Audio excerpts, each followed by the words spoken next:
Hello everyone, good morning. তো আজকে আমি শেয়ার করছি সকালের টিফিনটা। এই যে দেখো, সুজি করছি। সুজি তো নতুন কোনো রেসিপি নয়।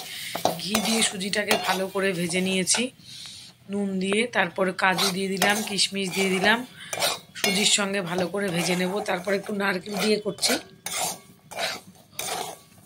নারকেলও দিয়ে দিলাম সঙ্গে। নারকেল দিয়ে সুজি বেশ ভালো লাগে আমার। আর এর মধ্যে সুজিটা আমি করছি শুধু দুধ দিয়ে, এর মধ্যে কোনো জল দেবো না। আর চিনির বদলে পাটালি গুড় দিয়ে করছি। খুব ভালো হয়েছিল খেতে। তার সঙ্গে পরোটা।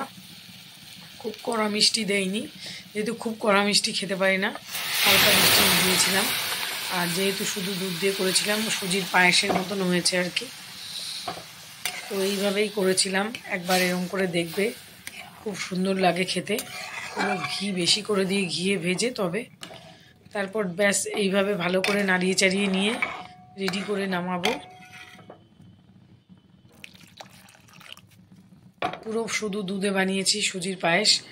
আর এই যে দেখো হয়ে গেছে, এই রকম হয়েছে। তার সঙ্গে পরোটা করেছি, আমার জন্য নিয়ে নিয়েছি, ছেলেকে পড়াতে এসছে সেটাও ম্যাডামকেও দিয়ে দিলাম, আমার জন্য নিয়ে নিয়েছি। ছেলে খেতে পছন্দ করে না এইসব খাবার, এবার আমার আর বরের জন্য, দুজনের জন্য বানিয়েছি। আর ম্যাডাম পড়াতে এসেছিলো, বেশি করেই বানিয়েছি, রেখে দিয়ে পরের দিন ফ্রিজে রেখে খেতে ভালো লাগে। তারপর অনেক পরে বাজার করতে এসেছিলাম, একটু বাজার করলাম, সবজি বাজার।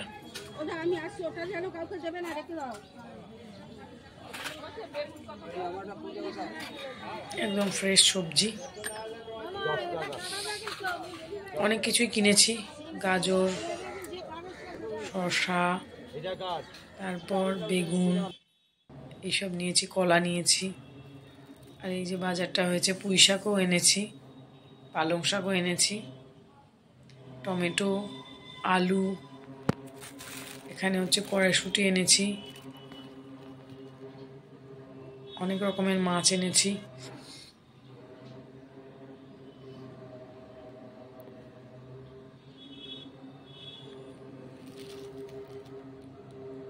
তারপর একটু ছোট চিংড়ি মাছও এনেছি। আজকে পাবদা মাছ রান্না করব বেগুন দিয়ে।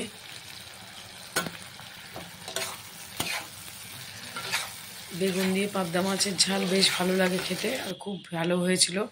মাছটা একদম ফ্রেশ ছিল। এই যে এরকম রান্না করেছি। ছেলে খেতে পছন্দ করে না একদম মাছ, একদম খেতে চায় না কোনো মাছই। তারপর এটা মাইক্রো ওভেনে বেগুন পুড়িয়েছিলাম, বেগুন, আলু, টমেটো দুটোই। ওদিকে বেগুন ভাজাও করেছি। বর আবার বেগুন ভাজা দিয়ে রুটি খেতে পছন্দ, রুটি পরোটা খেতে পছন্দ করে। তারপর এখানে একটা নিরামিষ তরকারি বানিয়েছিলাম, নিরামিষ তরকারি না, পুঁই শাকের চচ্চড়ি করবো। এর সঙ্গে বেগুন, আলু, অল্প থোড় ছিল সেটা কেটে নিয়েছি। আর আজকে একটু অন্যরকমভাবে করছি, বিউলির ডালের বড়ি ভেজে, 5 ফোড়ন, শুকনো লঙ্কা ফোড়ন দিয়ে বিউলির ডালের বড়ি ভেজে সেইভাবে করছি।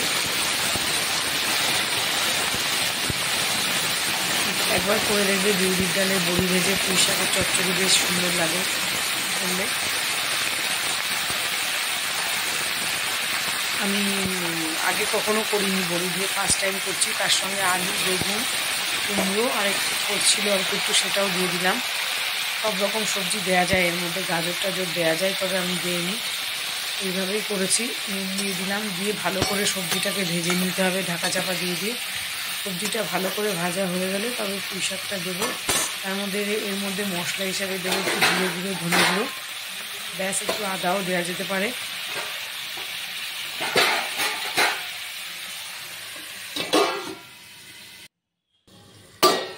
ঢাকা চাপা দিয়ে দিলাম, ব্যাস এইভাবেই আমি করে নামিয়েছি। খুব সুন্দর হয় এই চচ্চড়িটা খেতে। সবজিটা ভাজা হয়ে গেছে, এবার আমি পুঁই শাকটা দিয়ে দেবো।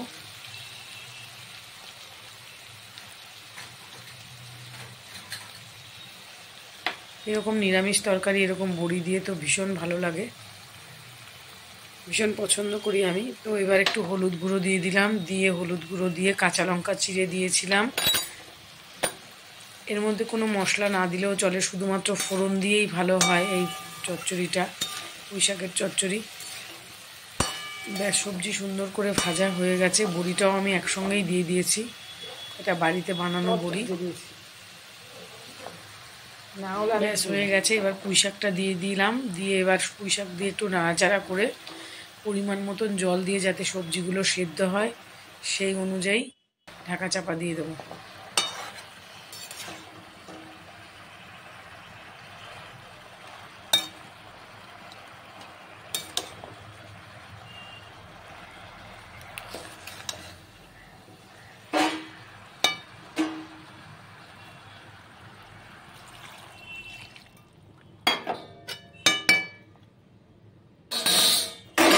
সুন্দর করে জল দিয়ে নেড়ে চেড়ে ঢাকা চাপা দিয়ে দিলাম।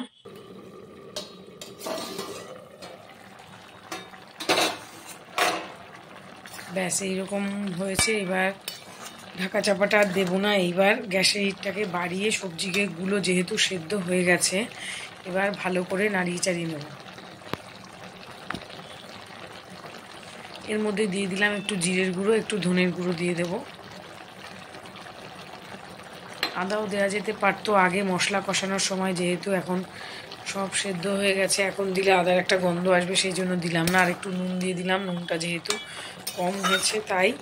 এবার ধনে জিরের গুঁড়োটা দিয়ে দিয়েছি। এবার ভালো করে সুন্দর করে কষিয়ে নিতে হবে একদম, যতক্ষণ না জল শুকিয়ে যায় ততক্ষণ একটু ভেজা ভেজা নামাবো।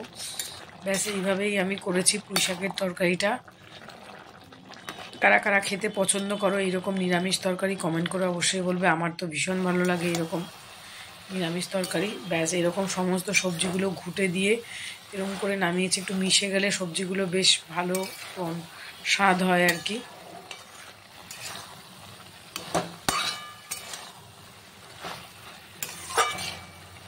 ব্যাস রেডি হয়ে গেছে। এবার আমি নামিয়ে দেব অন্য পাত্রে, কড়াই থেকে নামিয়ে দেব।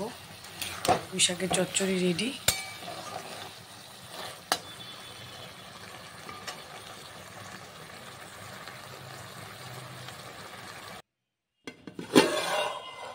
তৈরি হয়ে গেছে। আর আজকে কি কি রান্না করলাম সেটা একটু শেয়ার করলাম তোমাদের মাঝে। ভাত তো করতেই হয়, মুসুর ডাল বানিয়েছি, তার সঙ্গে আলু ভাজা।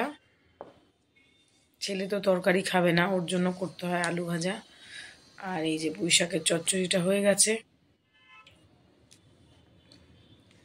আর করেছি যে বেগুনটা ওভেনে পুড়িয়েছিলাম, আলু টমেটো মাখা, বেগুন মাখা আর পাঁপড় ভাজা। ব্যাস এই ছিল আজকে দুপুরের মেনু। তারপর অনেক পরে সন্ধ্যের সময় ছেলে আর আমার জন্য চা নিয়ে নিয়েছি। তো চলো আজকের মতন এইটুকুই, আবার আসবো নেক্সট দিন। আজকের মতন টাটা, গুড নাইট, সবাই ভালো।